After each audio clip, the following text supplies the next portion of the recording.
Por que a economia brasileira não cresce como a de outros países? Essa é a pergunta que permeia as maiores e mais importantes discussões entre a população, o governo, os setores econômicos do Brasil. A explicação você confere na reportagem especial de Fernando Nakagawa. Para gerar emprego, o Brasil precisa crescer e qualificar sua mão de obra. Para fazer as reformas necessárias para que o país saia dessa crise e volte a crescer. O Brasil tem pressa. Temos combatido esse cenário adverso que a economia brasileira enfrenta. Se necessário, usaremos todos os instrumentos legais para defender a nossa economia. O Brasil de 2025 vive uma contradição. Alguns dos mais importantes dados econômicos melhoraram nos últimos anos. Desemprego no piso histórico, crescimento do emprego formal, aumento da renda e redução da extrema pobreza. Mas basta olhar para fora da janela para lembrar que a realidade não é tão florida assim. Violência, pobreza, comunidades carentes, falta de acesso a serviços básicos. Uma razão dessa contradição histórica do Brasil é o crescimento econômico, ou melhor, a falta dele. O Brasil cresce pouco e de maneira irregular. Quando o país avança, há sempre a sensação de voo de galinha. Cresce, mas pouco e muito rapidamente. Foi o que grandes especialistas em economia explicaram em entrevistas exclusivas à CNN. A tragédia do crescimento econômico brasileiro dos anos 80 para cá é tão grande que não há só um fator que explica. No Brasil, o que acontece é que o governo é fortemente deficitário. Complexidade tributária é um dos problemas. A nossa previdência hoje é assim, ela é inviável e as tendências são muito preocupantes. No Brasil, nós temos um ambiente de negócio muito disfuncional. A gente tem, simultaneamente a isso, um problema de produtividade. O diferencial do Brasil é a quantidade de crises, né? A gente tem 26 anos de crescimento contra 14 de crise, né? 14 anos de crise nesse período é muito? É muito, né? Outros países emergentes tiveram 3, 4, 5, alguns não tiveram crise, né? O mesmo ocorreu com os países desenvolvidos. Nessa corrida, basta comparar quem está na mesma pista que o Brasil. Na última década, o PIB brasileiro cresceu a uma média anual de 1,6%, um ritmo menor que o do Chile e da Colômbia, e metade do que foi visto no Peru. Enquanto isso, a China avançou uma média de 6,4% e a Índia, 7,2%. Quando a comparação mais longa, desde o início deste milênio, a diferença persiste. O Brasil cresce a uma média de 2,4%, menos que Chile, Colômbia, Peru, Índia e China. O resultado disso é que poderíamos estar numa situação bem melhor. Em 1960, o PIB per capita do Brasil era quase o triplo da China. Desde então, eles cresceram e nos ultrapassaram. E hoje, chineses já são mais ricos que os brasileiros.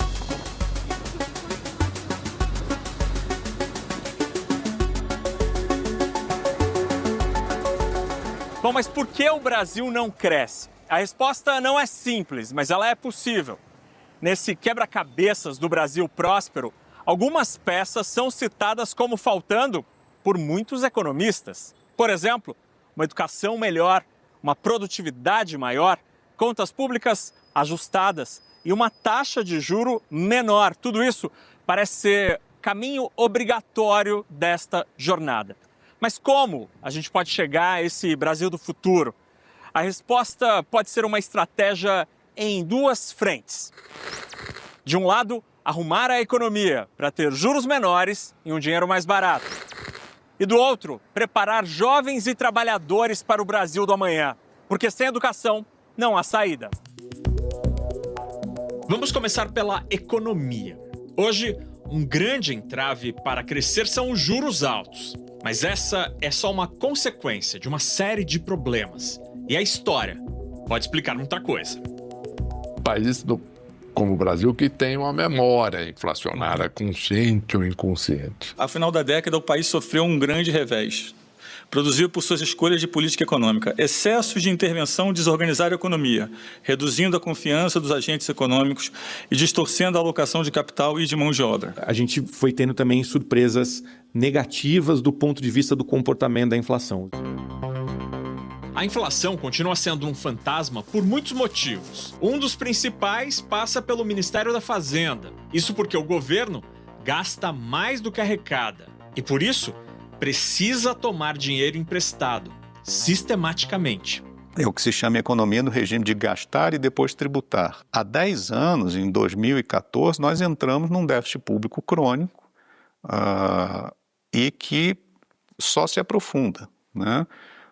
E isso vai criando mais amarras para aquele processo de crescimento econômico, porque o governo vai cada vez mais extraindo recursos da sociedade para fechar seu déficit, as taxas de juros vão lá para cima, porque o governo precisa pegar muito emprestado da sociedade, e isso vai travando o crescimento. O que existe é a necessidade de ter política monetária, né, meta de inflação, e política fiscal, gastos do governo, caminhando na mesma direção.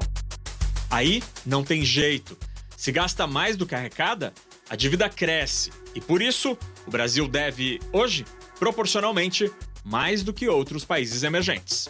O Chile e o México, por exemplo, têm dívida pública em torno de 40% do PIB, patamar próximo ao visto na Colômbia. Enquanto isso, na Índia, o indicador chega a 56%, mas no Brasil, destoa 81,2%. Uma das causas do gasto elevado é o fato de que o governo cede às pressões de setores da economia por benefícios fiscais. Isso provoca distorções tributárias e agrava a situação. Essa estratégia de uma sociedade, né, que acredita que os grupos organizados serão bem-sucedidos em extrair recursos do Estado e um Estado que concede os benefícios, né, tem sido a principal causa do desequilíbrio fiscal do Brasil. Só em benefícios tributários concedidos a setores da economia, o Brasil gasta 4% do PIB, mais que os 3% da Argentina e o dobro do Peru e do Chile. O gasto também é grande com a máquina pública. Com os servidores públicos, o Brasil gasta 10% do PIB com a folha de pagamento, quase o dobro da Índia. A gente tem um governo que gasta muito mais do que a maior parte dos países emergentes similares aos nossos. Isso contribui para um perfil de baixa poupança, portanto, baixo investimento e uma capacidade de crescimento mais lenta do que outros países. O embate entre a economia e o social nos leva ao segundo grande problema citado pelos especialistas: a educação. Só com uma formação mais sólida, os trabalhadores brasileiros terão condições de trabalho e renda melhores. E a economia? Mais produtividade e crescimento. A questão é que a gente tem, talvez, insumos produtivos aquém do necessário para a gente gerar esse crescimento econômico, mas também a gente tem um problema de baixa eficiência, de baixa produtividade. Mesmo a gente investindo, quando os estudos mostram, mesmo aumentando a educação, o retorno é baixo. É muito recurso para pouco resultado. Dados do Banco Mundial mostram que o Brasil gasta em educação, em proporção ao PIB, o equivalente à Alemanha. Mais do que os Estados Unidos, Suíça e vários emergentes que têm nível de desenvolvimento mais elevado que o Brasil. Os números mostram que a prosperidade não é só alcançada com gastar, mas é preciso gastar bem. Esse é um drama que eu não acredito possa ser resolvido com cortes de gasto. Acho que isso não é o remédio, mas sim com um pouco mais de ciência naquilo que funciona e naquilo que não funciona. Quando se usa bem o dinheiro, o resultado aparece. E os países asiáticos são exemplos desse avanço na produtividade, o que infelizmente não acontece muito bem por aqui.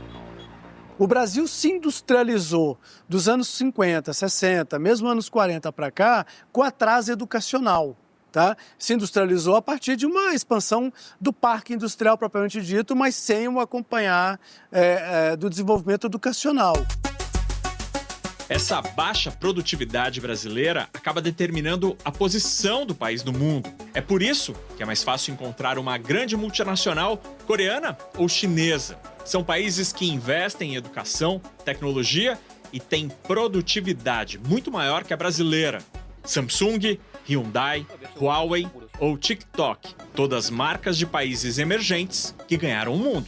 Com medo dos concorrentes, o Brasil se fecha. Os nossos produtos saem pouco e os estrangeiros também chegam pouco por aqui. As alíquotas são elevadas num esforço de proteger a indústria que muitas vezes não tem competitividade. O Brasil vem esperando há décadas para se conectar mais com o mundo, para reduzir o protecionismo, as várias barreiras, não são apenas tarifas. E eu acho que isso nos custou muito caro. O mundo inteiro fazendo parcerias e nós aqui amarradinhos com o Mercosul, que nunca foi muito longe. O diagnóstico é bem claro, mas não faltam dúvidas sobre como chegar à cura para este problema. Algumas perguntas que eu tenho, eu diria, dificuldade em responder, embora eu tenha dedicado a minha vida ao assunto, que é uma pergunta muito básica, que é o seguinte: por que o Brasil não aprende? O nó do problema está lá. Por que o governo brasileiro consome sistematicamente valores próximos a 1/5 do que a gente produz por ano? O problema estrutural no Brasil é isso, crises fiscais recorrentes. E como você reduz isso? Especialistas indicam que é preciso ter uma economia arrumada, com gastos controlados, para assim ter condições de crescer. Reformas estruturais, como uma nova previdência e a mudança administrativa, são algumas delas, assim como a reforma tributária, que foi recentemente aprovada. Essas mudanças criam um ambiente para termos um dinheiro mais barato, um juro menor, e assim o investimento vai crescer e a economia pode avançar mais rápido. E esse crescimento não será um voo de galinha se a educação for a base das próximas gerações. Com uma mão de obra bem formada, o Brasil poderá inovar e garantir um crescimento perene. Não há uma bala de prata e o caminho é longo.